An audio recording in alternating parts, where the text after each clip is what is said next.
अब जो मैं आपको तस्वीरें दिखाने जा रहा हूं वो देखने के बाद आरक्षण हटाओ की बात करने वाले लोग सोच में पड़ जाएंगे कि क्या इन मासूमों से आरक्षण छीना जाना चाहिए। इस क्षेत्र में बड़े बड़े दावे करने वाले नेताओं के मुंह पर भी ताला लग जाएगा। तो क्षेत्रीय नेताओं से सवाल है कि विकास के नाम पर क्षेत्र में काम भी हो रहा है या सिर्फ आरोप प्रत्यारोप का दौर जारी है। आज़ादी के इतने सालों बाद भी अगर शिक्षा इस तरीके से दी जा रही है इस क्षेत्र में तो फिर शर्म करने की बात है। नेता किस विकास की बात कर रहे हैं इस क्षेत्र के और किस लिए इस क्षेत्र के नेता राजनीति कर रहे हैं वो भी सोचने वाला विषय है। इस वक्त मैं सलूम्बर जिले की धरियावद विधानसभा की लसाड़िया तहसील के खरकला फला है ना, ग्राम पंचायत धोलिया के कराकला फला, ग्राम पंचायत धोलिया कराकला फला, ग्राम पंचायत धोलिया के खराकला फला गांव में हूं और यहां पर स्थिति ऐसी है कि ये देवरा है। गांव में जो देवरा होता है उसका मंदिर है और वहीं पर जो है ये इस तरीके से बच्चे बैठने को मजबूर है। अब थोड़ा दिखा देता हूं। यहां पर जो ये छपरे लगाए हुए हैं ये गांव वालों ने लगवाए, लेकिन इतने ही लगे हुए हैं तो जब बारिश आती है तो कुछ बच्चे यहां पर बैठने को मजबूर हो जाते हैं और फिर यहां पर सब नहीं आ सकते क्योंकि अभी थोड़ी देर पहले बारिश आई थी। तो इस तरीके से इनकी व्यवस्था की गई कि बाकी बच्चों को इस तरीके से इस देवरे के अंदर बिठाना पड़ा है। अब आप ये स्थिति देखिए और अब आप ये समझिए कि इन बच्चों के मासूम चेहरे देखने के बाद आपको लगता है कि इस देश से इन बच्चों से आरक्षण छीना जाना चाहिए या आरक्षण खत्म किया जाना चाहिए। और इस क्षेत्र के नेता इतने सालों से, आज़ादी के बाद इतने सालों से राजनीति कर रहे हैं और आज तक अगर इस गांव में स्कूल नहीं ला सके, जब चुनाव आते हैं तो किस मुंह से इस गांव में आते होंगे आप वोट लेने के लिए। अब दूसरी तस्वीर ये है कि यहाँ लगभग 60 नामांकन है और शिक्षक सिर्फ एक है। उसी की जिम्मेदारी कि इन सब बच्चों का ध्यान रखे, उसी की जिम्मेदारी है कि बच्चों को पढ़ाए, उसी की जिम्मेदारी है कि बारिश से भी बचाए, जीव जंतुओं से भी बचाए। और ये देखिए मजबूरी देखिए कि यहाँ पर एक अलमारी इन्होंने रखी है जिसके अंदर सारे कागजात डॉक्यूमेंटेशन रखे हैं। और कितना लाचार होगा, मुझे ये इन शिक्षक के ऊपर भी थोड़ा सा ये हो रहा है कि कितनी लाचारी होगी कि 60 बच्चों की जिम्मेदारी इसे दी गई है लेकिन एक भवन नहीं दिया गया, कोई सुरक्षा की व्यवस्थाएं नहीं दी गई। क्या नाम है बेटा आपका? लक्ष्मण। लक्ष्मण। कौन से गांव के हो? धोलिया। कौन सी क्लास में हो? दूसरी। दूसरी में। आप कौन सी क्लास में हो? दूसरी। आप भी दूसरी के। बारिश आती है तब यहीं बैठना पड़ता है। हाँ, और मैंने सुना कि ये ऊपर से पानी भी गिरता है। पानी भी गिरता है? अच्छा, गीले हो जाते हो बारिश आती है तो?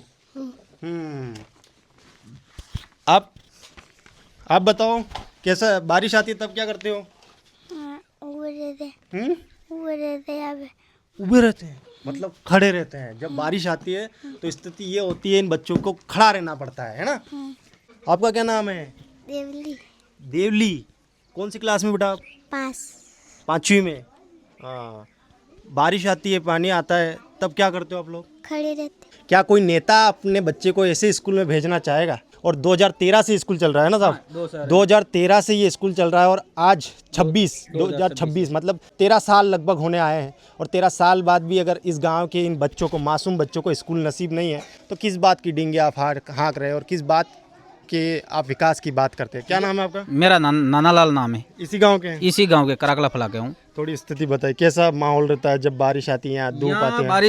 बारिश नहीं होती है उस टाइम पे तो बच्चे को खुले में बैठाते और बारिश आने के बाद में यहाँ बैठा, जगह थोड़ी कम है तो इसलिए थोड़े बच्चे खड़े रहते हैं, थोड़े को पढ़ाई भी नहीं होती है इसमें। मेरी कोशिश जो मैंने बहुत की कोशिश, मैं तहसील के भी एक फाइल दे के आया था, कलेक्टर को भी फाइल दे के आया था, SDM कार्यालय दिया, तो मेरा कोई सोल्यूशन नहीं निकला। तो मैं आज कोशिश करता रहा हूँ। अकेले ही शिक्षक ही हैं? हाँ, अकेले ही। मैं लाचारी दिखाता हूँ कि 60 बच्चों की जिम्मेदारी है इस देवरे के अंदर पढ़ाना है। और ये देखिए इधर खाई जैसी स्थिति है, अगर कोई बच्चा इधर जाए तो भी इनको टेंशन, अगर किसी बच्चे को कुछ हो जाए तो आप समझिए कि कितनी बड़ी आपत्ति इनके ऊपर आ जाएगी।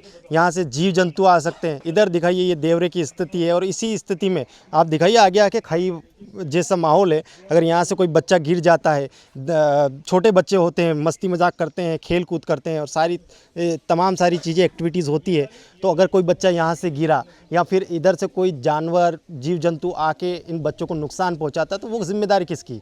कल के बाद आप तो टीचर के ऊपर डाल देंगे, टीचर ने ध्यान नहीं लगा, लेकिन एक शिक्षक 60 बच्चों की जिम्मेदारी ऐसे परिवेश में कैसे निभा पाएगा, ये भी सोचने वाला विषय है। दूसरी चौंकाने वाली चीज़ मैं बता देता हूँ, वो लेटरिन बाथरूम के लिए बनाए थे पहले, है ना? हाँ, लेटरिन बाथरूम के फिर बाद में कन्वर्ट कर दिए। हाँ, ठीक है। देखिए लेटरिन बाथरूम के लिए 2 चेंबर बनाए गए थे, है ना?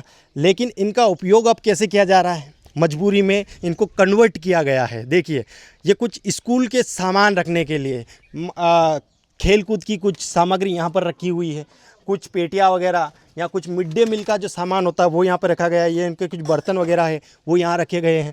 दूसरा वाला जो शायद इसे बाथरूम के रूप में उपयोग करना था, यहाँ पर बच्चों की जो ये मिड डे मील की थालियाँ होती है, खाना खाने के लिए थालियाँ होती है, ये यहाँ पर रखी हुई है। दरिया पटिया ये यहाँ पर रखी हुई है। इस क्षेत्र के नेता क्या कर रहे हैं? सिर्फ बाप बीजेपी कांग्रेस और एक दूसरे पर आरोप प्रत्यारोप कर रहे हैं या फिर कुछ सकारात्मक परिवर्तन इस क्षेत्र में आएंगे? क्योंकि हमने देखा कि जब हम दरियावत से लसाड़िया पहुँचे तो हमारी हालत ख़राब हो गई, सड़कों की स्थिति इतनी गंभीर थी। तो इस क्षेत्र के नेताओं से, शिक्षा विभाग से, समाज सेवियों से सबसे निवेदन है कि आगे आइए और इन बच्चों के फ्यूचर के बारे में सोचिए, भविष्य के बारे में सोचिए।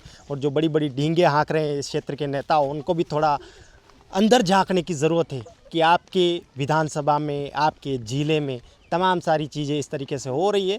गंभीर विषय है। इस तरीके से बच्चे देवरों में पढ़ने के लिए मजबूर है जहाँ पर जीव जंतुओं का खतरा है। आधे बच्चों के पैरों में जूते चप्पल नहीं है, देखिए। और आप कहते हैं कि आरक्षण हटाओ, तो भाई साहब इन बच्चों के मासूम चेहरे देखने के बाद तो ये नहीं कह सकते कि आरक्षण हटाया जाए। हाँ, आरक्षण में सुधार या कुछ रिफॉर्म की बातें करी जा रही, वो वहाँ तक फिर भी ठीक है।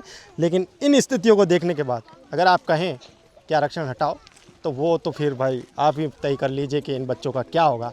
क्योंकि ना इन बच्चों के पास स्कूल है, ना इन बच्चों के साथ सुविधाएं हैं, ना इन बच्चों के पास कोई और बुनियादी कोई और ढांचा है।